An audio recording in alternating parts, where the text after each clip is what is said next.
तो वो pattern wise चलेगा ना जरा फिर। जी नहीं। ओके बेटा जी, बिस्मिल्लाहिर्रहमानिर्रहीम। Today we are doing IGCSE physics 0625। ये IGCSE का फिजिक्स कोड है, पेपर 2 वेरिएंट 2। उनका पेपर 2 MCQs होता है, ठीक है। तो ये MCQ पेपर है। उनका पेपर 4 थ्योरी होता है। उनका पेपर 6 होता है ATP, राइट। तो अगर आप लोगों ने IGCSE के पेपर करने हैं तो P2, P4 और P6 करने, राइट। वो भी MCQs होता है, लेकिन इनके दो होते हैं, एक होता है एक्सटेंडेड होता है, एक होता है कोर। कोर बहुत इजी होता है, अगर उसमें 100% मार्क्स भी आए तो ग्रेड C होगा। तो वो मतलब समझे कि क्रेडिट शायद फुल नहीं होता उसका। ओके जी, तो मैं उल्टा ही स्टार्ट करने लगा। थोड़ा फास्ट करूंगा ताकि क्वेश्चन ज्यादा कर लें। अच्छा, which quantity is an estimate age of universe age? ये IGCSE का ही है। IGCSE student should know this. 1/8 naught. ये है Hubble's law. Hubble's law is V is equal to H naught D। तो समझ लेंगे speed is distance over time. तो D से कैंसिल हो जाएगा। तो 1/टाइम, टाइम एज होता है ना। तो एज, टाइम को अगर सब्जेक्ट बना लें तो वो क्या हो जाएगा? 1/H note. तो IGCSE स्टूडेंट्स के लिए ये क्वेश्चन स्पेसिफिक था, ये हमारे CIs में नहीं होता, right.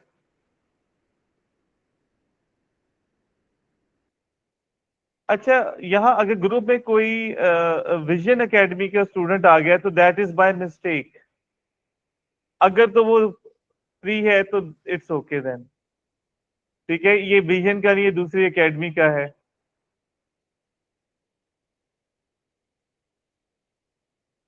Okay, now question number 39. The table gives information about some of the planets in our solar system. Earth, Jupiter, इनके mass दिया हुआ है, average density दी हुई है, gravitation field strength. This statement about these planets is correct. As the mass compared with Earth increases, the average density increases. देखो बेटा, ऐसा नहीं है। जैसे जुपिटर का mass बड़ा है, उसका साइज भी बड़ा है, ठीक है। तो वो वॉल्यूम बहुत ज्यादा होने से उसकी डेंसिटी कम है, राइट। बेटा ये विजन एकेडमी की क्लास नहीं है। अगर कोई स्टूडेंट आ गया विजन एकेडमी का, कैन लीव, उनका अपने टाइम पर ही हो। तो ये बात जो सी है वो सही नहीं है, ठीक है। अच्छा, इसको यहाँ पर कैसे गलत साबित कर सकते हैं? जुपिटर को देख लें, मास उसका अर्थ से 320 टाइम बड़ा है, लेकिन डेंसिटी कम है, ठीक है। As the mass compared with earth increases the gravitation field strength increases. ये बात ठीक है वैसे। अब देखो, जुपिटर का मास ज्यादा है, उसकी ग्रेविटी भी ज्यादा है। मरकरी का मास कम है, उसकी ग्रेविटी भी कम है। यूरेनस का मास 15 टाइम्स ज्यादा है, लेकिन ग्रेविटी ऑलमोस्ट इक्वल है। यानी यूरेनस पर आकर ये बात थोड़ी सी ठीक नहीं हुई।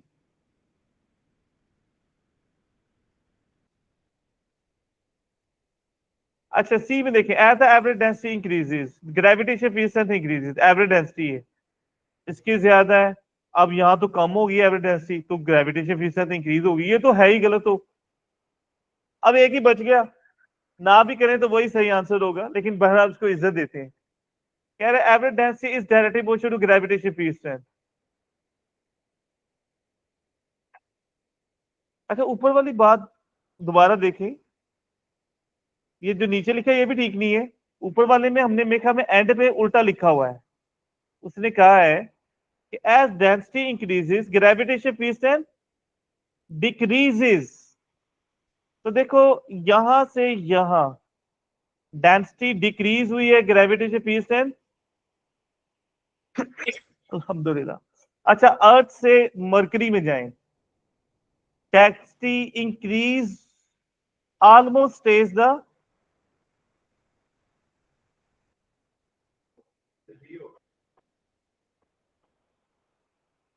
Directly proportional to field strength. Sir यही वाला हो सकता है सही हो, क्योंकि उन लोगों ने रिजल्ट दिया हुआ ऑलमोस्ट सेम नहीं होगा, फिर वो प्रिसाइज उसको ले लेंगे ना। ऑलमोस्ट का वर्ड कहीं पर लिखा हुआ है यहाँ पर? नहीं ना सर, तो इंक्रीजेस, एवरेज डेंसिटी इंक्रीजेस, ऊपर भी इस तरह का तो एक और यहाँ सवाल कम हो। आया हुआ है। अच्छा चलो देखते हैं दोबारा, बी को देखते हैं। कह रहा है एज मास इंक्रीज करता है, ग्रेविटेशन फील्ड स्ट्रेंथ इंक्रीज करी है, मास इंक्रीज किया है, इंक्रीज किया है, मास डिक्रीज हुआ है, डिक्रीज हुआ है, मास इंक्रीज हुआ ऑलमोस्ट। अच्छा ये बी कहीं पूरा गलत नहीं हुआ। अगर आप बी को देखो ना, तो इसका यूनियंस का मास ज्यादा है, तो ग्रेविटेशन फील्ड स्ट्रेंथ 10 यानी 9.8 अर्थ से ज्यादा ही है। ये कहीं गलत नहीं हुआ, बस हमने कहा था ये ऑलमोस्ट इक्वल है। इसका मतलब जो सबसे क्लोज एस्टिमेशन है ना, दैट शुड बी बी, कि ये ठीक है किसी हद तक। अब अगर देखें average density increase, gravitation field strength decreases, तो एवरेज डेंसिटी यानी इनवर्स रिलेशन कहना चाह रहा है, तो एवरेज डेंसिटी इंक्रीज है, ग्रेविटेशन फील्ड स्ट्रेंथ इंक्रीज हो रही, यहां सेम रह रही है, और ये बहुत फर्क आ गया। ये तो 9.8 और 10 का गैप थोड़ा सा क्लोज है, राइट? तो इसका मतलब B should be the better answer of this. अच्छा जी, अगर एस्टिमेशन में देखें 38, what happens when a protostar becomes a stable star? बेटा स्टेबल तब होता है जब उसकी फ्यूजन की वजह से जो एक्सपेंडिंग हीट है और ग्रेविटी एक दूसरे को बैलेंस कर ले। तो most of the hydrogen is converted into and protostar expends. नहीं बेटा, ये होता है जब वो उसने रेड जायंट बनना होता है। Inward force is balanced by the outward force by heat, this is the answer. और ये कब होता है? जब उसने रेड जायंट बनना होता है या super giant. Proton classes due to gravity and temperature increases. ये रेड स्टार के आखिर वाले, ये भी ये स्टेबल स्टार की आखिरी स्टेज है, ये भी बिफोर रेड जायंट बनने से। ठीक है। Protostar runs out of hydrogen as fuel of nuclear reaction. बेटा ये सारे जो स्टेप है ना, ये स्टेबल स्टार के एंड वाले स्टेप है, सिर्फ ये है जब वो स्टेबल होता है। B, right. Favourite question, half life. Count rate measured near a radiative source draws from 542 to 940, 94 sorry, 12 hours, और बैकग्राउंड कांस्टेंट रेट वो कांस्टेंट है 30 है। What is the half life? पहली बात तो ये है कि जब भी हमने काउंट रेट लेना है, तो उसमें से बैकग्राउंड को माइनस कर देना है,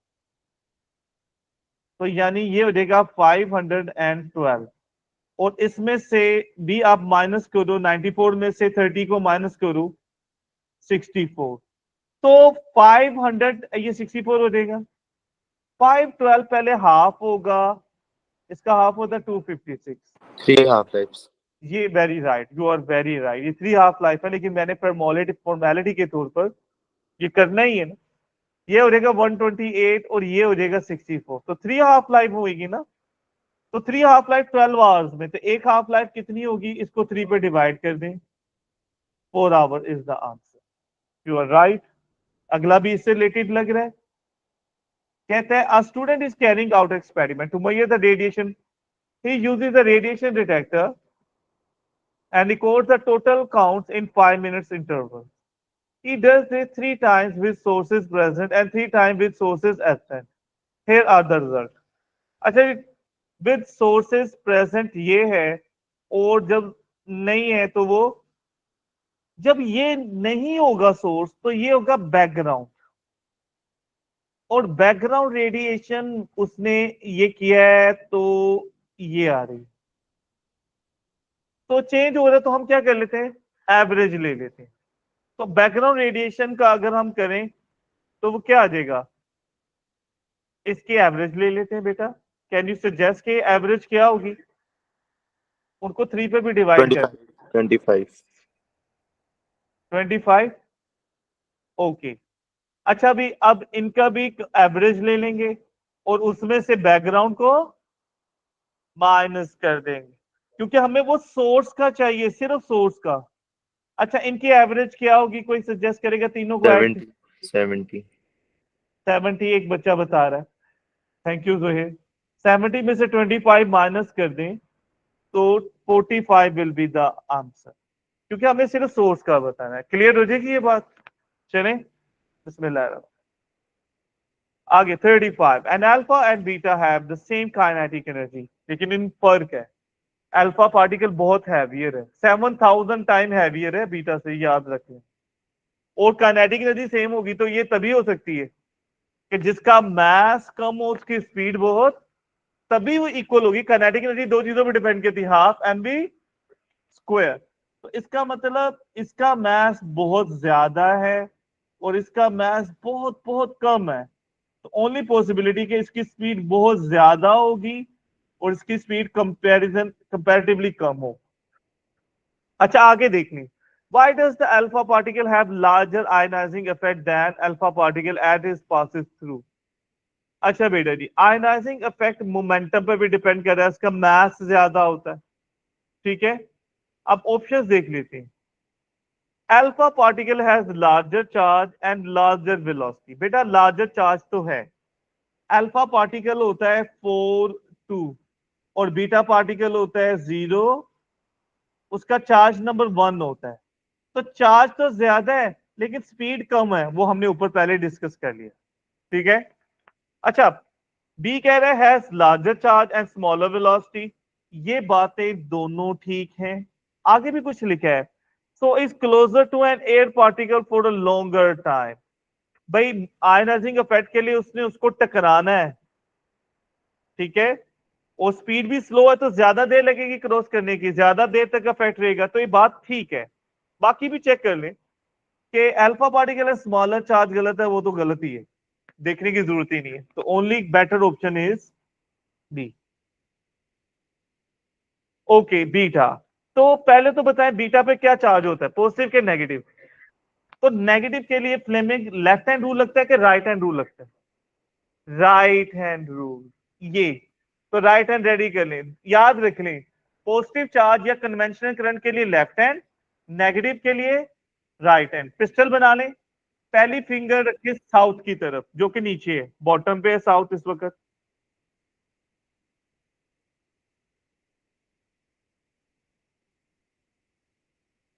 जी, और फिंगर रखे इधर, तो आपका थंब किधर जा रहा है? Out of the page. Right बेटा जी? जी आदिल फाइन। चलें आगे, Yes, sir. चलें आगे बेटा जी। Next 33, what is the purpose of the brushes and separating commutator? बेटा सेपरेटिंग करंट चेंज करता है, रिवर्स करता है, और ब्रशेस का काम है कंडक्ट करना और से उसको कहना लुब्रिकेट करना, फ्रिक्शन रिड्यूस करना। To change the size of current नहीं, to keep the coil turning in the same direction. दोनों का असल मकसद मिलकर यही होता है। To keep the speed rotation constant नहीं बेटा जी, स्पीड को नहीं, उसको एक ही डायरेक्शन में रोटेट करना। स्पीड कांस्टेंट नहीं रहती, पता क्यों? क्योंकि कभी कॉइल पोल्स के करीब होती है, कभी दूर होती है। तो उसकी जब पोल्स के करीब होती है तो फोर्स ज्यादा, स्पीड तेज हो जाती है। To make the output and alternating नहीं बेटा जी, डीसी मोटर का काम आउटपुट करंट देना तो होता ही नहीं है, ये तो करंट को यूज करती है एज इनपुट, राइट, और वो भी डीसी, ऑल्टरनेटिंग तो है ही नहीं। ठीक है, to keep the coil turning in the same direction, और स्पीड कांस्टेंट नहीं रहती। तो B is the best answer. Now question है कि diagram 1 shows the magnet being pushed into the coil, south करीब जा रहा है, ठीक है, और जब मैग्नेट अंदर आ गया है और फिर वो जा रहा है बाहर। बेटा जैसे आपके पास पैसे आते हैं तो आपकी फीलिंग कुछ और होती है, जाते हैं तो फीलिंग। अच्छा अब अगर देखें तो ये 0 है और राइट को पॉजिटिव कह लें, लेफ्ट को नेगेटिव कह लें, फॉर एग्जाम्पल उसने पॉजिटिव नेगेटिव मेंशन नहीं किया हुआ या किया भी हुआ है, तो let's make it easy for oversell. वो ये देखें कि अगर यहां लेफ्ट पे दे रहा है तो दूर जाने पर ऑपोजिट होगा, यानी राइट की तरफ आएगा। तो डायग्राम 3 में राइट कहां आ रहा है? यहां आ रहा है। अब डिसाइड कर लेते हैं ये कि ये नेगेटिव से पॉजिटिव में आ गया है, तो बीच में रुकेगा तो वो दरमियान में क्या स्टेप हो सकता है? कि वो 0 पर आएगा, तो C should be the better answer. बेटा इधर अगर वो नेगेटिव पे गया है और यहां पर वो राइट साइड पर आया है, तो इसका मतलब in the middle it will be, उन दोनों के बीच की कोई स्टेट हो। सब कुछ ऑपोजिट पे हो। अगर आप इसको पॉजिटिव लेते तो ये नेगेटिव हो जाना, रिजल्ट ऑपोजिट होना, वो चेंज नहीं होना। राइट बेटा जी, क्लियर जी। कैलकुलेशन वाला कोई एक क्वेश्चन आया, हाफ लाइफ वाले आए हैं बस। देखिए आईजीसीएस में कैलकुलेशन नहीं होती, बहुत कम कैलकुलेशन होती है, ये नहीं कि बिल्कुल नहीं होती, बहुत कम। कह रहा है current is induce wire moving upward, wire को ऊपर मूव किया है। इंड्यूस ईएमएफ के लिए कौन सा करंट रूल यूज करते हैं, लेफ्ट हैंड के right hand? Right hand rule. मुफ्त के करंट में भी right hand. A current is the current carrying experiences a force because of its interaction with the magnetic field. Which law gives the direction of induced current and direction of force? बेटा जी पहले तो current के लिए लगाएं, तो right hand लगाएं जरा। पहले ही आप लगाएं, मैं अपनी स्क्रीन के अकॉर्डिंग लगा रहा हूँ, नॉर्थ टू साउथ, और थंब ऊपर रखें। तो आपकी जो फिंगर है, मेरे ख्याल में middle finger, first finger south की तरफ, थंब होता है फोर्स, फोर्स ऊपर जा रहा है ना, तो middle finger X to Y जा रही, ये है साउथ, फोर्स ऊपर है, तो तुम्हारी फिंगर किधर जा रही? Okay, X to Y. तो पहला तो एक्स टू वाई है, तो यानी सी और डी को छोड़ देते हैं। अच्छा, अब वो फोर्स इंड्यूस पे क्या है, तो लेंसेज लॉ क्या बताता है हमें कि जो इंड्यूस फील्ड या करंट फोर्स लगाएगा वो हमेशा अपोजिट लगाएगा, मूवमेंट को अपोज करता है। यानी हम अगर ऊपर लेके जा रहे हैं तो direction of force will be downward. So बेटा this will be the answer, and who is telling this? Lenz's law. Will you remember? क्या लेंसेज साहब बताया था कि इंड्यूस करंट की वजह से जो फोर्स क्रिएट होगी वो हमारी मोशन को अपोज करेगी। तो आप ऊपर लेके जा रहे हो ना, तो force will be downward. Clear? Next 30, an electric engineer has made a pair of components P and Q. components है, resistance of P decreases and temperature rises, तो ये कौन होगा? थर्मिस्टर। ठीक है, this will be thermistor R T, यानी thermal resistance increases as the temperature rises, this will be a metal. Metal में ये खूबी होती कि टेम्परेचर राइज, रेजिस्टेंस इंक्रीज होती। Total resistance of P Q remains constant when the temperature changes, यानी total resistance same ही रहेगी, एक इंक्रीज होती है एक डिक्रीज होगी, लेवल सेम रहता है। The two components are connected in series with the power supply, which statement is correct? if the temperature changes causes the potential difference across P to double, the potential across D always half, वो आधा हो जाता है। देखो बेटा total voltage तो जितना है वो है। अब अगर आप मुझे ये बताओ कि एक वैल्यू डबल हो, एक 20 रुपीज के दो पार्ट है, या फॉर एग्जाम्पल दो वैल्यूज है 10 और 10, इनका सम क्या है 20, इनमें से एक अगर डबल हो दूसरी हाफ हो जाए, वो सम 20 तो नहीं रहा, इसका मतलब वो तो ज्यादा हो गया, तो टोटल वोल्टेज तो चेंज नहीं होते, टोटल वोल्टेज तो उतने ही जितने पीछे से मिल रहे हैं। राइट?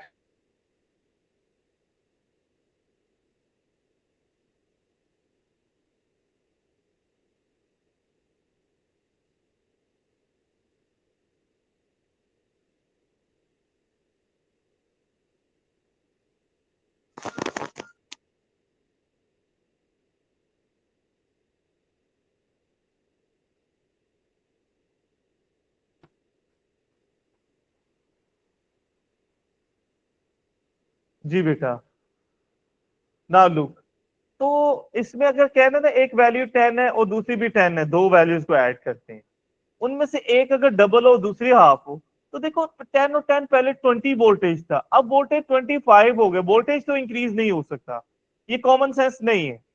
हालांकि ये स्टेटमेंट मुश्किल है बच्चों के लिए समझने के लिए। पी देखें, potential difference across P and does not change with temperature. देखे बेटा हमने सीरीज में पढ़ा हुआ है, सीरीज में voltage is directly proportional to the ये इसको पता नहीं हमने कितनी मर्तबा ये सिर्फ एक सेंटेंस पढ़ा था। और जब रेजिस्टेंस ज्यादा होगी ना जो, उसके वोल्टेज भी ज्यादा मिलेंगे। तो वोल्टेज उनके अक्रॉस चेंज हो रहे होते हैं अगर टेम्परेचर चेंज होगा। तो ये बात गलत हो गई, ठीक है। ये पूरी गलत है, ऊपर वाली को थोड़ा मार्जिन दे रहे हैं। अभी इधर देखते हैं, see the potential difference across P increases as the temperature rises. देखो बेटा, पी में उसने बताया है कि जब टेम्परेचर राइज करता है उसकी रेजिस्टेंस कम होती है। तो जिसकी रेजिस्टेंस कम हुई है उसके वोल्टेज भी कम होने चाहिए। ये सेंटेंस इज वेरी इंपॉर्टेंट। तो ये बात गलत लिखा है उसके। अगर रेजिस्टेंस डिक्रीज होती है उसकी, तो उसके वोल्टेज भी डिक्रीज होने चाहिए। तो ये तो पक्के गलत हो गए। Sum of potential difference does not change with temperature. वही है कि एक की रेजिस्टेंस ज्यादा होती है, दूसरे की कम है, लेकिन total voltage states the total energy remains the constant, right. Voltage क्या होती है? Energy, work done per unit charge. तो work energy, total energy remains constant, right बेटा जी, क्लियर।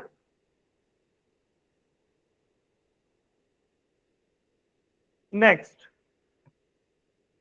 अच्छा जी, कह रहे shows diagram range which equation is used to क्या कंबाइन रेजिस्टेंस। कोई बच्चा डायरेक्ट बताना चाहे तो बता सकता है। बेटा इन दोनों को जब ऐड करेंगे ना, इनकी कंबाइंड रेजिस्टेंस 1/R2 पैरेलल है तो 1/R3। अच्छा एलसीएम ने ये R2 R3 आ जाएगा और ऊपर आ जाएगा R3 + R2, लेकिन ये है 1/RE।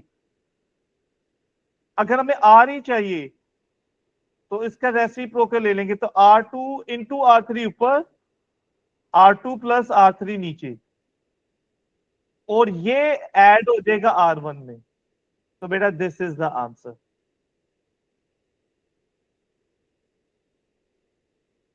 सर रेसिप्रोकल क्यों लिया?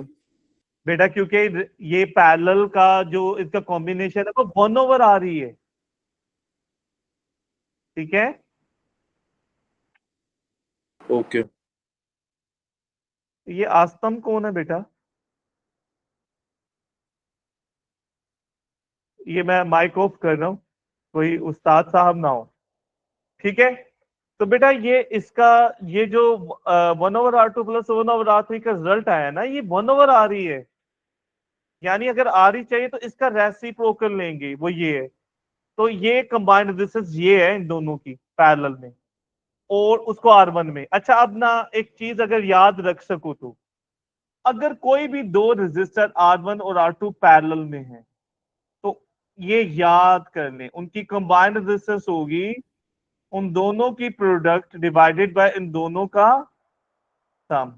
तो आप यहां पर लगाओ ना जरा, इनकी कंबाइंड रेजिस्टेंस क्या होगी? इन दोनों की प्रोडक्ट डिवाइडेड बाय इन दोनों का सम।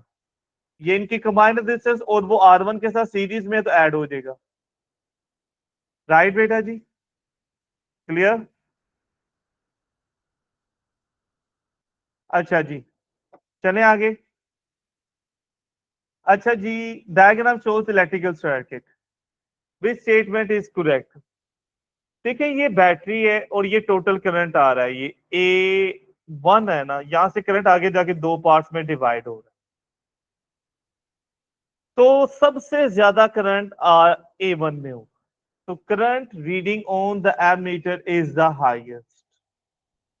ये तो ठीक है। आगे the current reading on A2 is the highest, नहीं वो बेटा A2 और A3, जो भी करंट A1 से जा रहा है वो आगे जाके दो पार्ट्स में डिवाइड हो रहा है। तो A2 और A3 हाईएस्ट नहीं हो सकते, एक दूसरे से ज्यादा हो सकते हैं। कि A3 की कम रेजिस्टेंस है तो वो A2 से ज्यादा हो रीडिंग होगी, हाईएस्ट नहीं हो सकते। हाईएस्ट वो हमें ऑप्शन ए है, बाकियों को रिस्पेक्ट दे रहे हैं। D the current reading on all three ammeter are the same, नहीं A1 के आगे जाके दो इक्वल पार्ट्स हो, इक्वल नहीं दो पार्ट्स हो रहे हैं, तो वो तो उसके छोटे पार्ट्स होंगे A1 के, तो वो सारे इक्वल नहीं हो सकते। A2 A3 A1 के पार्ट्स होंगे, राइट। नेक्स्ट, फिलामेंट लैंप को याद रखने की जरूरत, सोचना भी नहीं। फिलामेंट और डायोड के ग्राफ याद कर लें, ठीक है। हमने भी ओहम्स लॉ पढ़ा था, ये ग्राफ को हमने पढ़ा था, ठीक है। डायोड का जो ग्राफ होगा वो आईवी ग्राफ इस तरह होगा, ऐसे स्ट्रेट लाइन जाके आगे इस तरह हो जाए, ये डायोड का ग्राफ हो। ठीक है, मैं इरेज कर रहा हूं ताकि मिक्स ना हो, याद रहेगा। ओके, अच्छा जी। Circuit show the voltmeter reads to charge this, how much energy is supplied. देखो वोल्टेज दिया है, तो वोल्टेज का सबसे पहला फॉर्मूला आप हम लोग जिंदगी में पढ़ते हैं, पोटेंशियल डिफरेंस में होता है वर्क ओवर, ये वर्क क्या होता है, एनर्जी और वर्क सेम होते हैं, जाउल। तो बेटा वर्क का फॉर्मूला क्या हो जाएगा, V इंटू क्यू। तो V कितना है 2 और Q कितना है 5, तो 2 टाइम्स 5 10, जाओ, याद रहेगा। चलें आगे।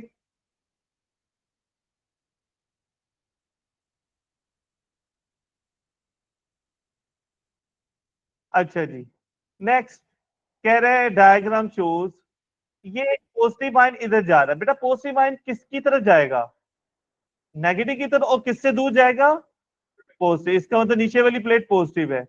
और इलेक्ट्रिक फील्ड की डायरेक्शन होती है पॉजिटिव टू नेगेटिव, सीधी होती है लाइंस बीच में, तो बीच में लाइन साइड भी कर्व हो सकती है, साइड में इसलिए दिखाई नहीं है, तो सीधी लाइंस है, ये तो नहीं है, तो C is the correct option. और पॉजिटिव टू नेगेटिव होती है, ठीक है, ये वाला नहीं होगा, D is the correct option.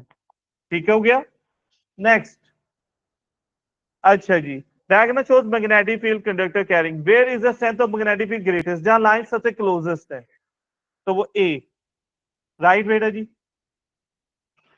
Next, अब वो कह रहा है कि the starter in athletic race fires the starting pistol, there is a ball 60 meter from the starter, speed is this, how long after firing pistol does the hear the echo। भाई eco में खूबी क्या होती है कि sound जाएगी भी और आएगी भी, दो मर्तबा। तो बेटा ये हमने बार बार कहा है कि इको जब भी होगी तो फॉर्मूला ये यूज कर लिया करें, 2 टाइम्स द डिस्टेंस। स्पीड कितनी दी हुई है 330 एंड 2 टाइम्स द डिस्टेंस, और टाइम निकालना है तो एक्चुअल में ये हो जाएगा 120 डिवाइडेड बाय 330, तो अब कर लें ये 0.36 लुक्स टू बी क्लोजेस्ट मेरे ख्याल में, ठीक है, बाकी कैलकुलेशन यही है आंसर। चले आगे, ओके, समझ आ जाएगा बेटा। Next, what is the speed of electromagnetic waves, ये लाइट है, सब लाइट की जो स्पीड होती है 310⁸ मीटर पर सेकेंड है, जितनी पावर होती है ना उतने जीरोस लगा दें, लेकिन ये है मीटर पर सेकंड में, इसने यहां मीटर पर सेकंड में ये बताया हुआ है, किलो का मतलब 1000 है, तो किलो में 3000 3 जीरोस कम कर देंगे, तो किलोमीटर पर सेकंड में ये है, तो वो ही, राइट। अच्छा क्वेश्चन था कि कोई बच्चा यूनिट ना देखे तो वो जज्बाती होकर सिलेक्ट कर सकता था, ठीक है। अच्छा जी, object is in front of converging lens, the lens has a focal length, the lens produces a real image. बेटा रियल इमेज तभी होता है जब ऑब्जेक्ट फोकल लेंथ से बाहर हो, विद इन फोकल लेंथ नहीं हो, ठीक है। Enlarged image in which label position is the object place, पहली बात तो है कि फोकल लेंथ के अंदर नहीं हो सकता, क्योंकि फोकल लेंथ के अंदर और फोकल लेंथ पे भी रखें इवन एंड, वो वर्चुअल इमेज है। बेटा हर चीज की ना एक लिमिट होती है, तो याद रख लें कन्वर्जिंग लेंस की लिमिट उसका फोकल लेंथ है, जब तक ऑब्जेक्ट उसके फोकल लेंथ से बाहर रहेगा तो इमेज जो है ना वो रियल होगा, तो ये सीओडी रियल नहीं हो सकते, वर्चुअल होते हैं। अच्छा जी, अब ना इमेज जो सा होता है ना बड़ा, जितना ऑब्जेक्ट दूर होता है ना इमेज उतना करीब होता है, और इमेज जितना करीब होगा छोटा होगा, इसका मतलब ए के लिए ऑब्जेक्ट सबसे दूर होगा और इमेज सबसे करीब होगा।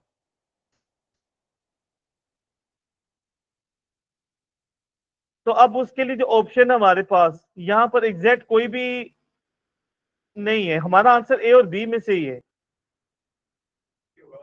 2F, वेरी राइट, इसने 2F बता दिया जी बेटा। 2F से बाहर ऑब्जेक्ट होता है तो इमेज 2F के अंदर करीब छोटा होता है, तो B is the correct option. उसके लिए मैं एक याद करवा रहा हूं, चलो कि याद रह सके, कि जब भी ऑब्जेक्ट 2F से बाहर होगा तो इमेज 2F के अंदर यानी करीब बनेगा, और जितना करीब बनेगा छोटा होगा, और ऑब्जेक्ट 2f के अंदर है तो इमेज 2f से बाहर यानी दूर बनेगा, जितना दूर बनेगा उतना बड़ा मैग्नीफाइड बनेगा। जैसे आपकी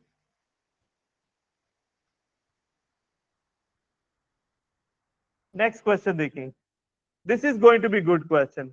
what are the angle of incidence and refraction of the ray. देखो बेटा जी, हमें एंगल वो चाहिए जो नॉर्मल के साथ बनता है, हमें सरफेस के साथ नहीं चाहिए। नॉर्मल कितना एंगल बनाता है 90, तो ये तो एंगल ऑफ इंसिडेंस 40 है, और ये जो नॉर्मल के साथ बन रहा है वो रिफ्रैक्शन ही है, तो 25 और 40, तो ए इज द करेक्ट ऑप्शन। अच्छा कैलकुलेशन करवाई नहीं इसने, लेकिन जो हमने सीआईएस का क्वेश्चन किया था उसमें बहुत अच्छा क्वेश्चन था, फॉर्मूला डबल यूज हो रहे थे। अच्छा जी, कैलकुलेशन कम है, you can see diagram shows what happens to this, ये डायफ्रैक्शन होती है, ठीक है। तो आंसर इसका यह क्या हो रहा है, ये जो वेव का बेंड होना, स्प्रेड होना, this is called diffraction. Dispersion तो होता है कलर में चेंज होना, रिफ्लेक्शन में तो वापस आ जाती है, और रिफ्रैक्शन में तो बेंड हो जाती है, ये स्प्रेड हो रही है। डिस्पर्जन में कलर्स में डिवाइड हो जाते, व्हाइट लाइट के कलर्स हो जाते हैं जी, ठीक है। अच्छा जी, can earthquake under the ocean can produce a dangerous water wave called as tsunami. The table shows typical data for tsunami. Ocean depth पे वेलोसिटी इतनी होती है, अगर ज्यादा डेप्थ पे है, और स्पीड भी ज्यादा है, वेवलेंथ ज्यादा है, स्पीड भी ज्यादा है। अच्छा, और अगर डेप्थ 2000 मीटर पर है तो स्पीड थोड़ी कम है, वेवलेंथ भी कम है। Student suggest three conclusion about the data. Deeper the ocean faster the wave, ये बात ठीक लग रही, ठीक है। Longer the wavelength faster the wave, अच्छा वेवलेंथ बड़ी है तो स्पीड भी ज्यादा है, वेवलेंथ कम है स्पीड भी कम है, बात ठीक लग रही है। The faster the wave higher the frequency. अच्छा देखिए, फ्रीक्वेंसी को ऐसे नहीं करना, नजूमी का बच्चा नहीं बनना। फ्रीक्वेंसी के लिए फॉर्मूला लगा लें, फ्रीक्वेंसी का फॉर्मूला होता है v ओवर लैम्डा। तो बेटा आप ये v को लैम्डा पे डिवाइड तो करें जरा, इसका आंसर बताएं। 3 पॉइंट समथिंग आ जाएगा, इसका भी 3 पॉइंट समथिंग आएगा, लेकिन इसका मतलब हमें कैलकुलेट करना है, करें जरा प्लीज।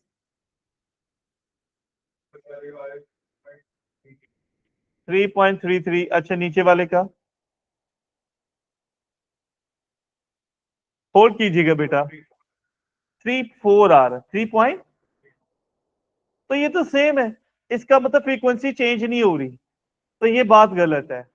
तो 1 and 2 only can be correct. नीचे वाले का वो राउंड ऑफ करके नहीं, वो इतना को आप ज्यादा भी नहीं कह सकते, ठीक है, सही है, ऑलमोस्ट इक्वल। लिमिट ऑफ होती है ना एक्यूरेसी 10%, तो ये तो 0.01% के करीब है, बल्कि इससे भी अगर मैथ अच्छा है तो इनकी बहुत कम, they are almost same, right. अच्छा, what is the number of wave front per second. बेटा number of wave front wave ही को कहते हैं, this is called as number of waves frequency per second, right. मैं थोड़ा तेज भी हूं ताकि कंप्लीट भी हो जाए। विच statement about the transfer of thermal energy is connect. All matter conduct thermal energy equally well. नहीं बेटा, करती तो है, लेकिन कुछ अच्छे कंडक्टर भी हैं, कुछ थोड़े कम बेटर कंडक्टर हैं। इक्वली वर्ड पे गलत एतराज है। Convection can only occur solid, convection सिर्फ लिक्विड और गैसेस में हो सकती है, ये भी गलत है। Convection is liquid because hot liquid is more denser. नहीं, हॉट लिक्विड लेस डेंसर होता है और राइज करता है, ठीक है। The radiation that transfer thermal energy is a type of electromagnetic rays, infrared ray होती है, तो बात ठीक है, D is the correct option, कोई कैलकुलेशन नहीं। अच्छा अभी जो specific heat capacity, specific heat capacity का फॉर्मूला क्या होता है, Q over m delta theta. तो Q को उसने एनर्जी से रिप्रेजेंट कर दिया E, और थीटा को T से रिप्रेजेंट कर दिया, तो इससे मिलती जुलती शक्ल कहाँ है, राइट, क्लियर। ओके, मैंने थोड़ा जल्दी किया है, सॉरी, टाइम सेव करने के लिए। We don't give the correct name of each of change of state now. Gas to liquid को कंडेंसेशन कहते हैं, ठीक है। एवेपोरेशन को गलत कर दिया, ए और बी को देखना आप। अच्छा, लिक्विड टू सॉलिड सॉलिडिफिकेशन, ये गलत हो गया, तो बी इज द, तीसरा देखने की जरूरत नहीं पड़नी चाहिए। क्या ख्याल है? ठीक है। अच्छा जी, अब आ गया फॉर्मूला। जी, ये कह रहा है कि a cube has this contains gas at pressure this, a second has 4 centimetre side, उसकी the cube contains what is the pressure. यहाँ एक फॉर्मूला बताने लगा जो आप लोगों ने पहले जिंदगी में नहीं देखा होगा, वो आपके फॉर्मूला शीट में नोट्स में लिखा हुआ है, लेकिन वो फॉर्मूला यूज करना जरूरी नहीं है। मैं उसके बाद दूसरा फॉर्मूला भी बताऊंगा। पहले वाले का प्रेशर है 8000 और साइड है लेंथ 2, उसकी 4 है, फाइंड करना है। ये 4000 मल्टीप्लाई हो जाएगा, शुड बी आंसर। अब हम अपने नॉलेज के अकॉर्डिंग करते हैं। फॉर्मूला क्या होता है प्रेशर का? ओके, तो क्या चीज सेम हमारे पास? Same mess. अच्छा, ये एक मिनट ठहर जाए, उसने के contain same mass of the gas as this, ये होल्ड करते हैं। ये गैस वाला फॉर्मूला है, मेरे ख्याल में हमने अपनी वर्किंग अभी गलत की है, पहले पढ़ लें। वो क्यूब थे जो सेम मटेरियल के बने हुए, पहले देख लेते हैं।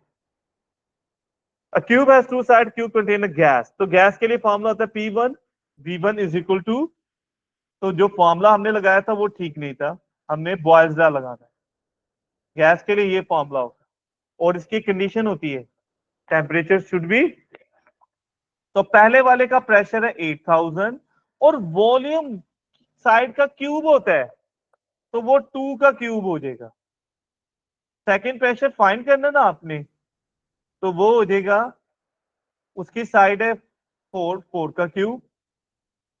अच्छा, 1000 शुड बी द आंसर, तो here the answer will be, solve करके देखें। ठीक है, समझ आ जाएगा आपका? ओके। अच्छा, water can exist in 3 state, solid liquid gas, in which state is the motion of water particle only vibration solids.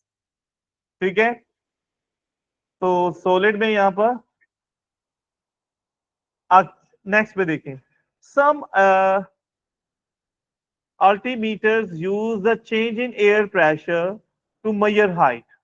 ठीक है, हमारा पैस वो जो बैरोमीटर है।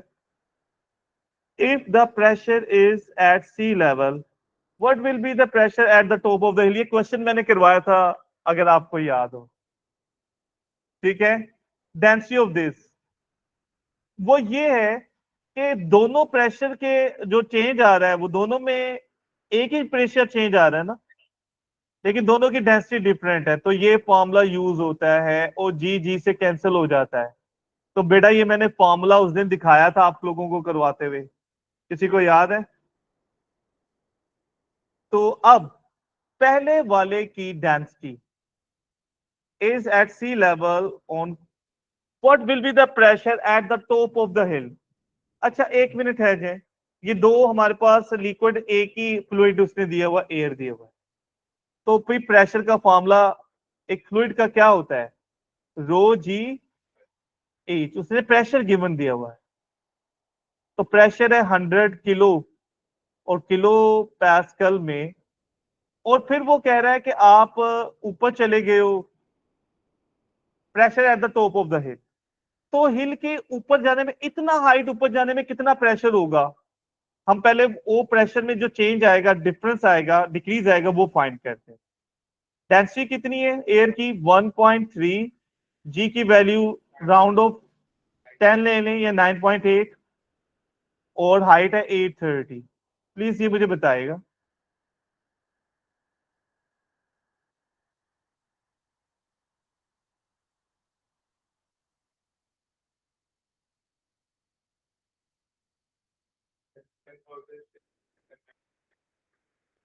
इलेवन थाउजेंड कर लेते, इतना डिक्रीज हो गया।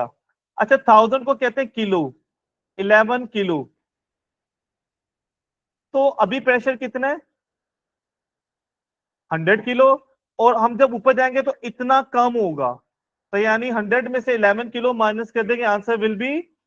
अच्छा, ये क्वेश्चन मैं दोबारा समझाने लगा, जल्दी में स्टेटमेंट में कुछ और समझे। क्या था बेटा कि सी लेवल पे प्रेशर इतना है, जब हम इतनी हाइट पे जाएंगे तो हाइट की वजह से प्रेशर में कितना चेंज आ जाता है, उसके लिए फॉर्मूला क्या यूज करते हैं, रो जी एच। वो तकरीबन 10,700 यानी 11,000 आ गया, राउंड ऑफ 1000 को कहते हैं किलो। तो जितना हम ऊपर जाते हैं प्रेशर उतना कम हो जाता है, तो यानी उतना हम 100 किलो में से उसको माइनस करें, राइट। ऊपर से हमने नीचे जा रहे हो तो प्रेशर ऐड करेंगे, अपोजिट कर, ठीक है। फिर add electrician uses a lifting machine as shown. The lifting machine takes 4.5 seconds to lift the electrician vertical height. Time और height बताएगी। अल्लाह हाफिज। अच्छा जी, नेक्स्ट देखेंगे। Mass of electrician is this. Energy for the lifting machine is supplied to by this electric motor. What is the efficiency? देखो बेटा, ये जो machine दे रही है ये इनपुट है, और वो जो हमें रिजल्ट मिल रहा है कि वो मशीन उसको उठा रही है, ऑब्जेक्ट को जो भी है। तो पावर इन लिफ्टिंग का फॉर्मूला बहुत इंपॉर्टेंट है, वो है mgh ओवर टाइम। ये फॉर्मूला याद रखने पावर का, जब भी लिफ्टिंग है तो mgh। m कितना है 72, g की वैल्यू 9.8, h 3.2 और टाइम है 4.5। सजेस्ट करेंगे आंसर क्या आएगा? 501.7, 502 कह लेते हैं वॉट। तो हमारे पास इनपुट 2 किलो वोट है, तो एक्चुअल में वो किलो का मतलब क्या होता है 1000। तो ये हमारी आउटपुट है, जो हमारा रिजल्ट निकला कि हमारा काम था लिफ्ट करना, तो ये आउटपुट है। तो output over input multiply by 100, you can get your answer. तो 25%। अच्छा, उसने परसेंट में नहीं निकाली, तो परसेंट में नहीं निकाला तो इसका मतलब 100 से मल्टीप्लाई नहीं करें, तो B is the closest one, right? अच्छा जी, an object has mass, it takes up stairs through a height of, what is the increase in stored of gravitation potential energy? ये height है, ये m है, तो gravitation potential energy का formula mg, तो 20 into 9.8 into 4 multiply कर दें, तो this is the answer, right. अच्छा जी, Which row shows the process by which energy in the sun is released? सन में जो रिलीज होती है वो फ्यूजन है, तो ए ऑप्शन क्या? By which it is transferred to the अर्थ तक आने में रेडिएशन आ रही है। तो अब हमारे बी और डी दोनों से अभी तक ठीक हैं। अब method by which energy stored in the earth, earth में जो स्टोर होती है वो न्यूक्लियर फ्यूल नहीं, वो बायोफ्यूल में होती है, प्लांट्स उस स्टोर से करते हैं, तो D is the better option. Biofuel मतलब प्लांट्स हैं, वो जो सन में एनर्जी आती है उसको प्लांट्स स्टोर करेंगे, वो प्लांट्स से भी हमें फूड मिलता है, फ्यूल मिलता है। अच्छा, वही दूसरे एनिमल खाएंगे, तो उन एनिमल की बॉडी भी बायो एनिमल है, राइट, उनकी बॉडी में भी एनर्जी उन प्लांट्स की एनर्जी से आ रही, right. Which instance determine the impulse, impulse change in momentum को कहते हैं। इसका एक फॉर्मूला फोर्स इनटू टाइम है, एक formula m into change in velocity है, तो force into time. Momentum over time force होता है, मास इनटू वेलोसिटी मोमेंटम को कहते हैं, मास इनटू एक्सेलरेशन फोर्स को कहते हैं। तो इंपल्स सिर्फ चेंज इन मोमेंटम कहते हैं, वो ए है। Okay, diagram shows the uniform beam, a student applies two forces F1 and F2। Okay, which one is correct? Clockwise movement about pivot, बेटा क्लॉकवाइज ये कर रहा है F2 और इसका डिस्टेंस है पिवट है, पिवट से डिस्टेंस D4 है, F2 इंटू D4, तो क्लॉकवाइज F2 इंटू D4 है, ये नहीं है। अच्छा, F2 इंटू D2 भी नहीं है, C और D ऑप्शन होगी। अच्छा, एंटी क्लॉकवाइज में F1 है, उसका डिस्टेंस पिवट से D3 है, तो F1 into D3, D is the correct option. यानी हर फोर्स का कौन सा डिस्टेंस लेना है, पिवट से जो उसका डिस्टेंस है, तो F2 का पिवट से डिस्टेंस D4 है और F1 का पिवट से डिस्टेंस D3 है। अच्छा जी, next, P liquid PQR, which statement about the density of block Q? बेटा ये ब्लॉक जो है ना वो P के टॉप पर है, तो P से वो लेस डेंसर है, लेकिन Q के एंड पर है, तो डेंसर देन Q, ठीक है। तो it is equal to density of Q, बात गलत लग रही है। It is greater than P, P से ग्रेटर होता तो उसके बॉटम पे होता। It is greater than density of R, ये बात तो ठीक है क्योंकि उससे नीचे है, ये बात ठीक है। It is less denser then Q गलत है।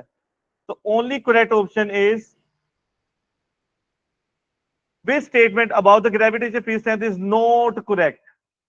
It changes the mass of, बेटा मास नहीं चेंज होता, तो यही बात ये गलत है। वेट चेंज होता है, मास उतना ही रहता है। It is equal to acceleration of free fall, ये बात ठीक है। न्यूटन पर केजी की यूनिट, ये भी ठीक है। मैग्नीट्यूड डिफर होती, चेंज होती डिफरेंट जगह पर। तो ए इज ओनली रॉन्ग, और हमने वही पॉइंट करनी थी जो करेक्ट नहीं है। A small ball is dropped from the top of the tall building. Which graph shows the speed of the ball after changes with time? बेटा जीजू तो नीचे जा रही, स्पीड इंक्रीज हो रही है। अब ये लाइट बॉल है, हल्की बॉल पे एयर का इफेक्ट ज्यादा होगा और वो टर्मिनल वेलोसिटी पे पहुंचेगी। तो टर्मिनल वेलोसिटी पे सिर्फ सी पहुंच रही, राइट, लाइट वेट उसने बताया। अच्छा जी, a boy takes 30 minutes to cycle a distance of kilometer, he then walks a further distance of this in this, what is the average? Average speed होता है total distance over total time. तो distance पहले बताया 8 था, फिर 2 है, तो 10 kilometre है। टाइम उसके पास पहले 30 मिनट था, फिर 15 मिनट, तो टोटल टाइम है 45 मिनट्स। उसने सारे दिए आवर्स में, तो 45 मिनट्स क्या होता है, क्वार्टर आवर, ठीक है। तो answer should be 3/4, 13 is the closest, right. Last कर रहे हैं बस। Two forces with magnitude act on object at right angle. बेटा जब भी 90 डिग्री पे करें तो रिजल्टेंट फोर्स उन दोनों के स्क्वायर के सम के इक्वल होती, स्क्वायर रूट। तो ये आपने पाइथागोरस थ्योरम की तरह लगता है, right. That is all for the paper. अब now online student, if you have any question do ask बेटा। I am going to switch on your mic. पहले पहले मैं रिकॉर्डिंग एंड कर लूं, स्टॉप कर लूं।